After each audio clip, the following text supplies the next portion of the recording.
Vous écoutez Radio Taïwan International et c'est l'heure des musées.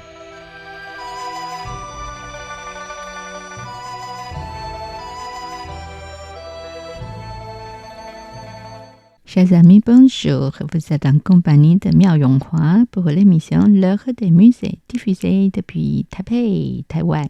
La semaine dernière, nous avons parlé quelque sorte d'accessoires pour les femmes nobles. C'était passionnant, non? Mais aujourd'hui, nous poursuivons avec les accessoires.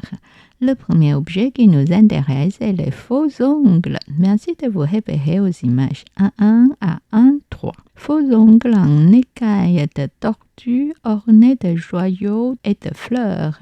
Les faux ongles étaient portés par les femmes nobles de la cour impériale de la dynastie Qing au milieu et à la fin de cette période. Ce jeu de faux ongles spécifique était incrusté de tourmalines roses en forme hibiscus, de feuilles en jadéite et de motifs de liane en plumes de Madame Pêcheur sur un support plaqué d'or, avec des motifs en forme de pièces de monnaie anciennes gravées à l'arrière. Et le deuxième objet sera le bandeau. Merci de vous référer aux images 2 et 3. Bandeau en argent doré orné de plumes de martin pêcheur et d'incrustations de perles, symbolisant le bonheur et la longévité. Image 3, les 12 perles de l'empereur Zhongzheng. Collection musée du Palais impérial Beijing. Ce genre de bandeau est souvent utilisé en combinaison avec des ornements de front comme celui montré dans l'image 2. Les deux sont fixés sur un socle en argent doré avec des incrustations de pierres précieuses vertes et soutenus par un tissu noir en velours ou en satin. Ces pièces peuvent être portées ensemble ou séparément. Et dans l'exemple montré dans l'image 3, on voit une femme porte le bandeau sur son front. Cet objet est une relique de l'époque Tao Guang. Les chauves-souris associées au caractère chaud longévité disposées en une série de formes arquées et entrelacées avec des motifs de lotus symbolisent la prospérité et la longévité. C'est à la fois un travail exquis et porte-bonheur. Enfin, un petit ensemble d'ornements de cheveux. Le premier objet concerne les épingles à cheveux, qui se divisent généralement en deux types. Le chai, ceux qui ont deux ou plusieurs épingles, et le zan, ceux qui ont une seule épingle. Voici 4 exemples. Premier exemple, comme montré dans l'image 4. Épingle en jade décorée d'un chauve-souris. Cette épingle en jade bleu et blanc a une forme rectangulaire avec deux brins côte à côte se terminant en pointe.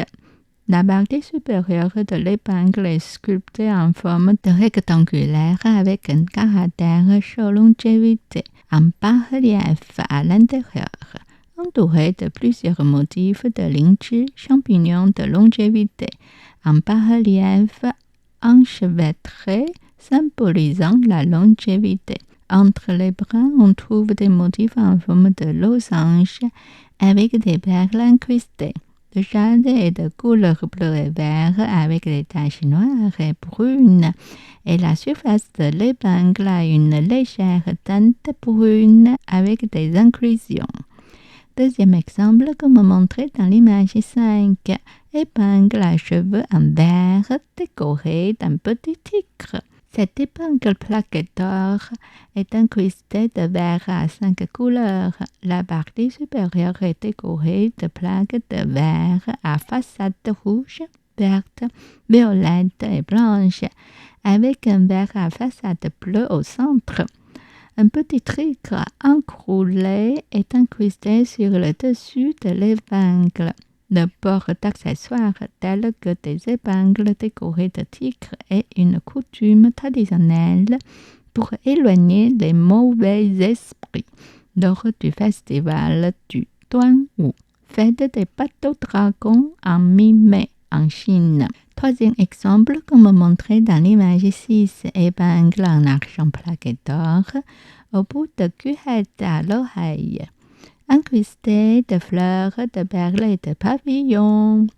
Les parties supérieures est ornées de fleurs et de feuilles en jadéite avec des perles lumineuses en guise de décoration centrale. Sous les fleurs se trouvent des papillons aux ailes en jadéite et en jadéite impériale, exprimant l'image d'un papillon butinant une fleur. Et le quatrième exemple, merci de vous référer à l'image 7. Épingle à cheveux en jadéite au bout de cuillette à l'oreille incrustée de tourmaline. Les épingles sont des accessoires utilisés pour maintenir les coiffures en place. Il existe sous différentes formes. Cette épingle est ornée d'une berge rose, d'une main de Bouddha jaune et d'une grenade rouge. Ensuite, c'est le bouillard, épingle à cheveux pentantes ou bien l'épingle à cheveux ornée de pendants motifs en forme de branches fleuries. Merci de vous référer aux images 8.1 à 8.3. Épingle bouillard en argent plaqué d'or. Magu offre ses vœux. Il s'agit d'une sorte d'épingle à cheveux chinoise dont le bijou pend à la volée. Lorsque la personne qui le porte marche, d'où son nom, qui signifie littéralement secouer en marchant. Sur le haut de l'épingle, une divinité féminine porte une robe colorée et tient une pêche en tourmaline. Chevauchant un phénix en filigrane d'or, la robe de la divinité est large et généreuse avec des porte-manches brodés de perles en verre de différentes couleurs.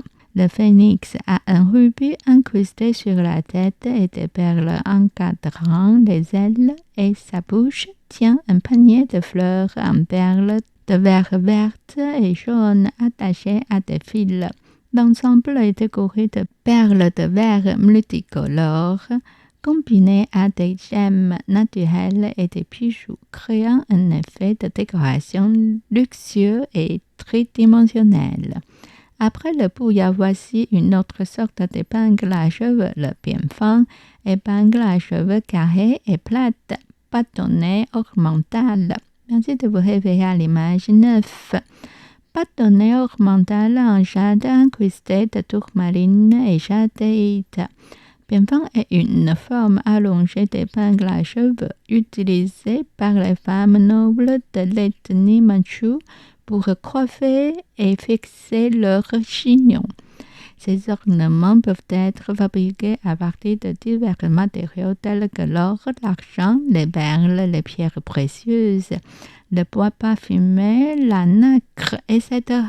La plupart ont un design simple et intègrent différentes formes de décoration porte-bonheur. Dans cet objet, on retrouve deux extrémités incrustées de tourmaline rose en forme de pivoine, avec des branches vertes en jadéite au-dessus et au-dessous de l'axe.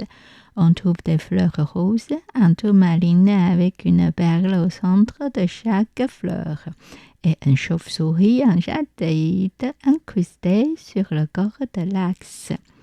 Et dernier objet pour terminer notre série, le dianzi ou dianhua. Voici un exemple, image 10. Parure de tête décorée de xi, de bonheur, en perles et en corail. Le dianzi est une parure de tête utilisée par les femmes lors d'occasions spéciales ou comme couronne lorsqu'elles portent des vêtements cérémoniels. Cette parure a une rangée supérieure composée de 7 pièces carrées, 3 pièces rondes au centre et une pièce ovale de chaque côté et en bas. Chaque pièce est recouverte d'un motif de nuage en argent doré avec le caractère Xi, le bonheur, en corail incrusté au milieu.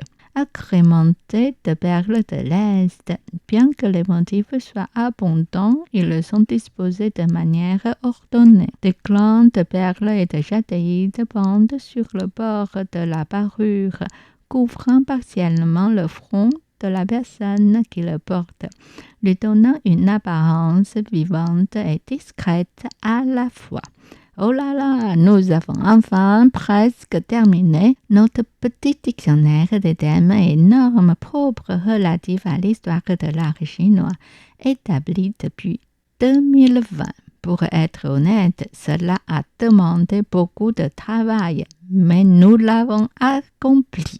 Tous ensemble. Je suis contente du résultat. Et vous? C'était l'heure des musées réalisé et animé par Miao Yonghua. Rendez-vous la semaine prochaine sur les ondes de la Radio Taïwan Internationale.